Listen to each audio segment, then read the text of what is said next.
देखो अब इसके बाद हम बोरोन पर आए थे 4 नंबर के बाद 5 नंबर होता है बोरोन का 1s2 क्योंकि s है, s के बाद हम जाएंगे 2s में, फिर यहाँ 2s में 2 इलेक्ट्रॉन डाल दिए, 4 हुए अभी हमारे, और करने हैं हमें 5, तो 1 इलेक्ट्रॉन हमें और पूरा करने के लिए हम क्या करेंगे, यहाँ 2p में गए, 2p में हमने 1 इलेक्ट्रॉन डाल दिया, तो हमारे कितने हो गए, 5 पूरे हो गए। अब हम क्या करते हैं 6 नंबर कार्बन का होता है, इसको भी जरा हम दिखा दें। जैसे हमने यहाँ इसमें 1 इलेक्ट्रॉन आया था, हमारा 1 हो गया। अब ये हुंड के नियम के अनुसार है, ये वाला इलेक्ट्रॉनिक विन्यास हुंड के नियम के अनुसार है, ये वाला आपबाऊ के नियम के अनुसार है, ठीक है। तो इसमें 2 इलेक्ट्रॉन है, तो हमने क्या कर दिया 2, इसमें कितने हैं, पहली कक्षा में कितने हैं 2 इलेक्ट्रॉन है, और दूसरी कक्षा में कितने हैं 1, तो इसका इलेक्ट्रॉनिक विन्यास क्या आ जाएगा 2 और 1 हो गया। फिर यहाँ इस कक्षा में, पहली कक्षा में कितने हैं 2, दूसरी कक्षा में कितने हैं 2, तो इसका इलेक्ट्रॉनिक विन्यास ही आ गया।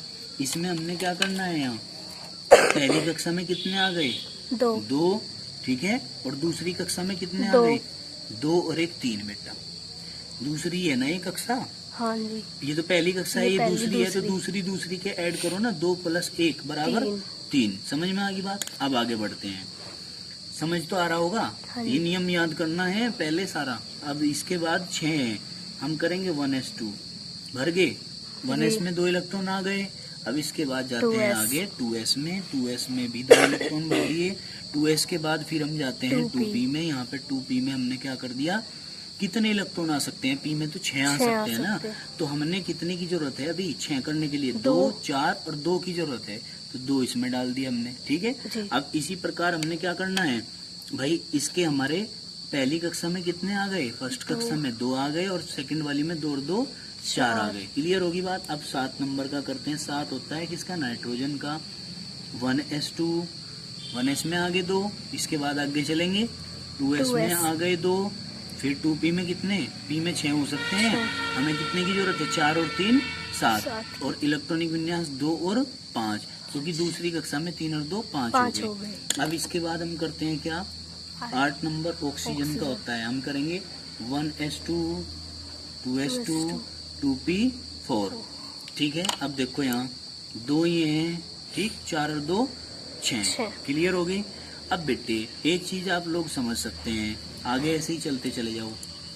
9 नंबर है किसका, फ्लोरीन का, 1s2, 2s2, 2p5, ठीक है, कोई दिक्कत तो नहीं है, नहीं। अब हमने क्या किया 2, और इसमें कितने आ गए यहाँ 5 और 2 7। अब इसके बाद नंबर 10 आता है नियोन का बेटा, नियोन का, इसमें 1s2, 2s2, 2p, कितना बेटे 10 करने के लिए 2 2 4 6 इसमें आ जाएंगे, तो पूरे हो गए।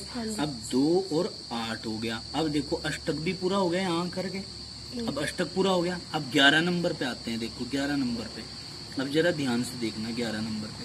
अब p में तो ज्यादा से ज्यादा कितने आ सकते हैं, हमने यहाँ बताया था p में 6 इलेक्ट्रॉन आ सकते हैं, 6 से ज्यादा नहीं आ सकते।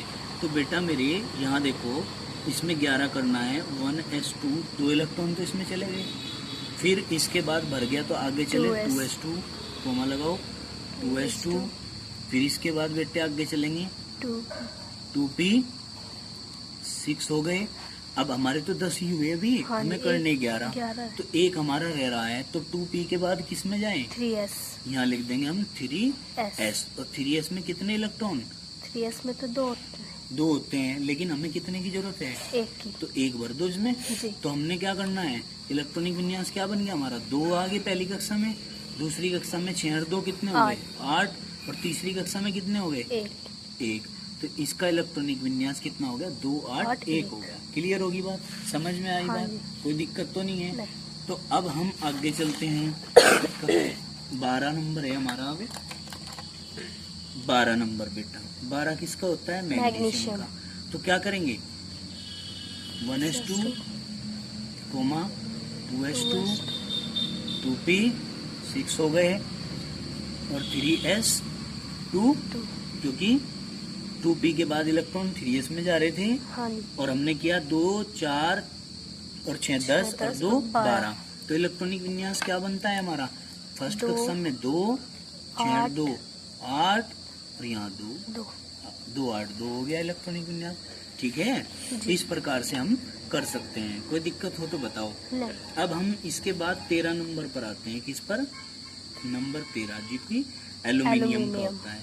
बेटे कॉपी दो आप ये, क्योंकि ये जो है ना 13 नंबर का हम इस पे करेंगे। यहाँ ये चित्र दिखाना जरूरी है, ऑर्बिटल डायग्राम। ठीक है, यहाँ करेंगे। देखो बेटे इसको ध्यान में रख के चलना है। अब देखो 13 नंबर है किसका? एल्यूमिनियम। तो क्या करेंगे? सबसे पहले 1s में जाएंगे, 1s2, ठीक है, कोमा 2s2 2p6। देखो 2s में चले गए, फिर बेटे इसके बाद 2p में चले गए, 2p के बाद 3s में 2 इलेक्ट्रॉन चले गए। 13 करने हैं, 2 2 4 और 6 10 और 2 12 हुए अभी तो, यानी कि 3s तक तो 12 ही हुए हैं। फिर 3s के बाद आगे चले तो गए 3p में। यहाँ पे लिखेंगे 3p। कितने इलेक्ट्रॉन बचे हुए हैं? एक। तो 1 इलेक्ट्रॉन हम यहाँ पे डाल देते हैं। तो हमारा जो इलेक्ट्रॉनिक कॉन्फ़िगरेशन बनेगा, इसको हम क्या कहते हैं? Electronic configuration. इलेक्ट्रॉनिक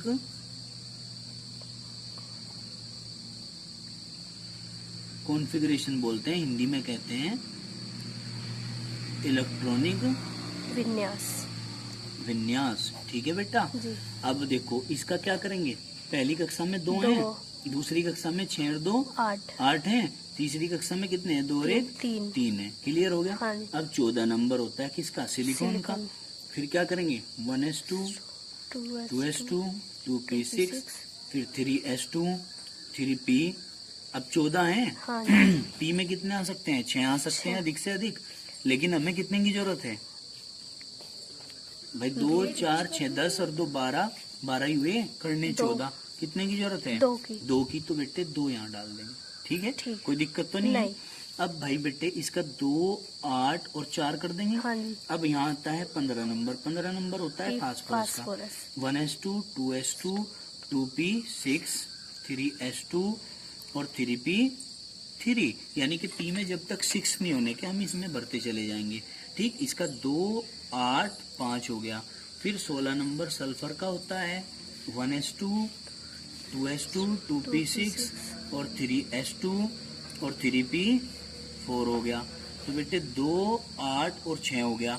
अब देखो अभी तो 3p तक ही चल रहा काम। 3p में जब तक 6 नहीं होने के, जब तक हम आगे नहीं बढ़ने के। ठीक है नहीं? 3p में कितने नहीं होने के? 6 नहीं होने के जब तक। अब देखो यहाँ 17 नंबर होता है क्लोरीन का। 1s2 2s2 2p6 3s2 और 3p5। ठीक है, अब 2 8 7। फिर 18 नंबर आता है किसका? आर्गन का। ठीक है, तो क्या करेंगे? 1s2 2s2 2p6 3s2 और 3p6 6 हो गए पूरे इसमें। जब इसमें 6 पूरे हो गए तो बेटे 2 8 और 8 पूरे हो गए। अब बात करते हैं 19 नंबर की। अब इसे ध्यान से समझना, ये तो एक ही सीक्वेंस में चल रहा था। 19 नंबर किसका है? पोटेशियम का।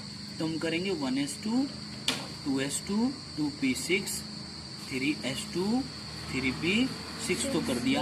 अब देखो ध्यान से समझना, 2 4 6 10 हो गए, 2 12 6 18 तो हो गए।